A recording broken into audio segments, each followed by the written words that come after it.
Hello everyone, welcome to the Street Crime UK YouTube channel. Thank you for joining us.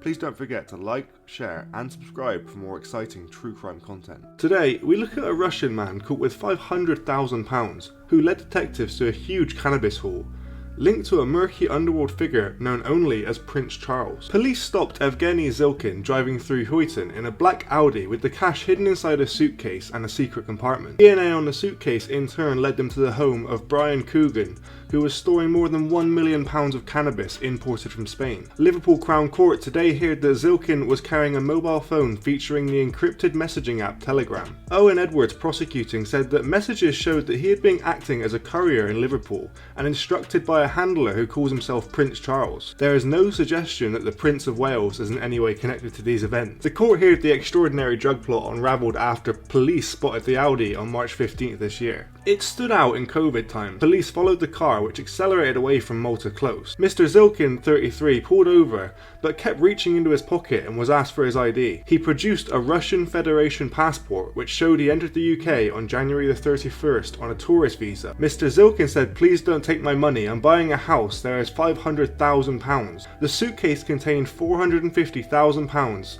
and inside a secret hydraulic hide open with a key fob was a further £50,000. Mr. Zilkin later told police that he picked the cash up on behalf of a friend who was buying a house and denied knowing it was drug money. Detectives discovered he had travelled to Liverpool the day before and stayed over at the Picture House Apartments, then travelled to Huiton around 10 AM. On the suitcase was found the DNA of Mr. Zilkin and 50-year-old Mr. Coogan. He said messages showed a similar pattern in the past, that the word token was used to refer to cash deliveries, and that Mr. Zilkin was aware of the amounts of money involved. Police arrested Mr. Coogan when they raided his home in Huiton on June 29th. The prosecutor said that from his kitchen and living room, cardboard boxes containing large quantities of blocks or slates of cannabis resin were recovered. There was 83 kilograms of cannabis resin with a street value between £830,000 and £1,245,000. A further £386,000 was found inside a suitcase before Mr. Coogan gave a no-comment interview. Mr. Zilkin, of no fixed address, who has no previous convictions, admitted 2 counts of possessing criminal property. Mr. Coogan, who has 12 previous convictions for 23 offences, admitted 2 counts of possessing criminal property and 2 counts of possessing cannabis with intent to supply. He was jailed for 12 months for possessing cannabis with intent to supply in 2008, after he was caught with just under a kilo of the drug in the car. Matthew Buckland, defending Mr. Coogan, said that he was an old man and old enough to know far better than to involve himself in this type of thing.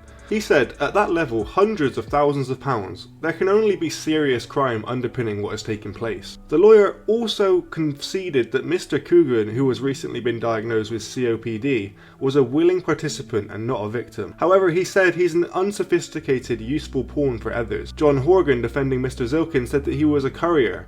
It wasn't his Audi or his fancy phone, and he was told where to go and what to do by others. He argued that this meant Mr. Zilkin's culpability shouldn't be classed as high in sentencing guidelines, adding, if for example the court had Prince Charles in the dock, as his name was in the case. Judge David Swinnerton interjected, Prince Charles in inverted commas, we should say. Mr. Horgan said, Prince Charles in inverted commas, then in my respectful submission that would be the high culpability category. He said remorseful Mr. Zilkin, who had been foolish, was the primary carer for his mum, wife and daughter in Moscow. Judge Swinnerton said a reference referred to Mr. Zilkin being the sole carer for his elderly mother. The judge said that this point would be stronger if he hadn't been in England acting criminally for the past 3 months. Mr. Horgan said that Mr. Zilkin had spent 6 months in custody, adding, he tells me, and it won't surprise the court, he's the only person in Alt Course who speaks Russian. Judge Swinnerton told the pair, both of you have become involved in playing your roles with an organised crime gang. That group plainly has links to Spain. There are messages linking them and indeed you, Mr. Zilkin, to Spain. And the cannabis resin, the 83 kilograms, appears to have come from, or at least through, Spain. The judge added that this was a well-organised crime group moving substantial amounts of cannabis. He jailed Mr. Zilkin, who he said appeared to have been a courier for a couple of months, for 3 years and 4 months. Judge Swinnerton added it was cannabis dealing on a very, very large scale, and jailed Coogan for 5 years. What do you think about Mr. Zilkin's story? And how would you feel being locked up and being the only person that speaks your language? Thanks for joining us today. If you enjoyed the video, don't forget to give it a like and a share, and leave any thoughts or suggestions you have in the comments section. We love to read through them all. And if you're new but enjoy UK true crime content, then subscribe to see when our newest video releases. And as always, stay safe.